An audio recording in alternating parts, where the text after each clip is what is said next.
Hi students, welcome back to English class. In previous class I told you how to practice lines and strokes. With the help of lines and strokes I told you how to write few alphabets. You learned from A to P. Okay.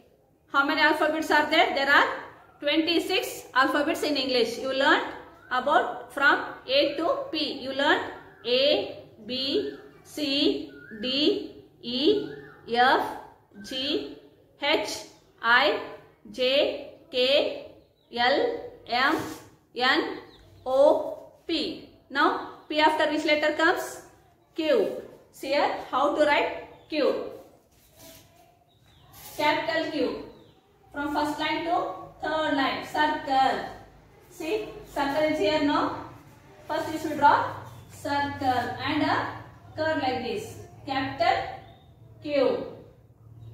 Circle and like this. Capital Q. Or else you can do like this. Circle and like this. Q. Small q means within this two line. Circle, standing line, slant line. Circle, standing line, slant line. Capital Q, small q.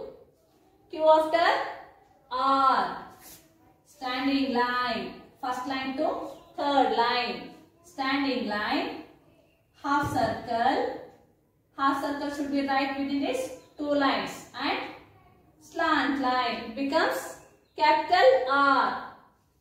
Small r means here.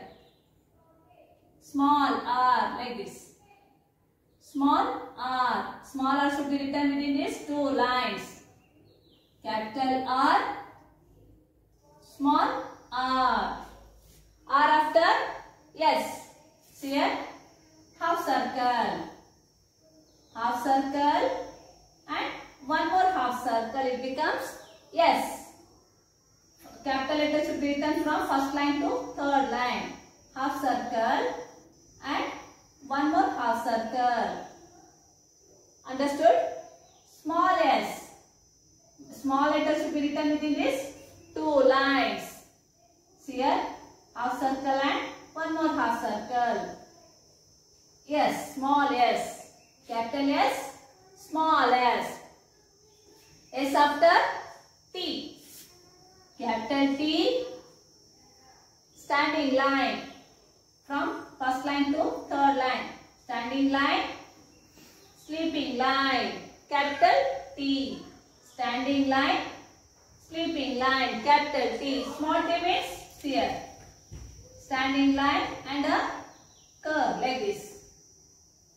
And sleeping line. It becomes small t. Standing line and a curve like this. Or down curve. And sleeping line. It becomes small t. T after U. See here. Up curve like this. U. See here having a up curve and down curve. Down curve.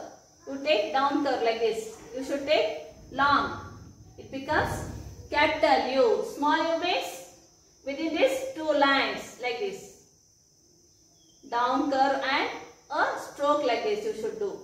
It becomes small u. U after V.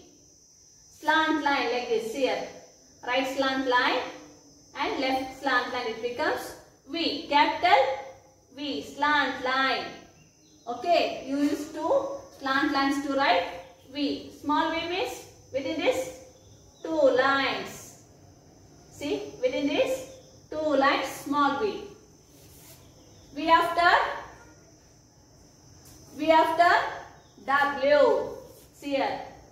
Slant line, slant line, slant line and a slant line W. How it becomes? You should touch first line to third line. Capital W. See here. Slant line, slant line, slant line and one more slant line becomes W, capital W. Small w you should write within these two lines like this. Understood? you are using all lines and strokes here now. So you should practice lines and strokes well. Okay. W. W after which letter comes? X. Like this slant line and one more slant line.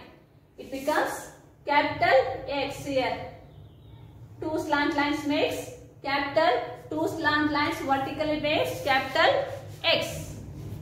And small x is written within this two lines like this. Small x. Understood?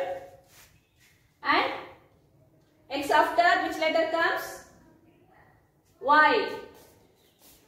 Y is here from up line to down line. Capital Y. Slant line and one more big slant line. First line to third line you should take. It becomes capital Y. Like this. Or else you should write like this. Slant line and standing line. It becomes capital Y. Understood? Small y makes like this. Up curve, down curve and like this one more down curve you should use like this. Understood? How to write capital Y and small y? Y after which letter comes? Z. See here. Sleeping line, slant line and sleeping line. It becomes capital Z. Capital Z after small z here within this two lines like this. Like this, small z. Understood? Have you understood all how to write letters by using lines and strokes? So, first you should practice well lines and strokes in rough book and slate. Then you should write in notes. Will you practice now? Are you good or bad? You are good students now. You should follow me and practice lines and strokes well, and it will be easy to you write to A to Z letters. Okay. Bye students. Practice well.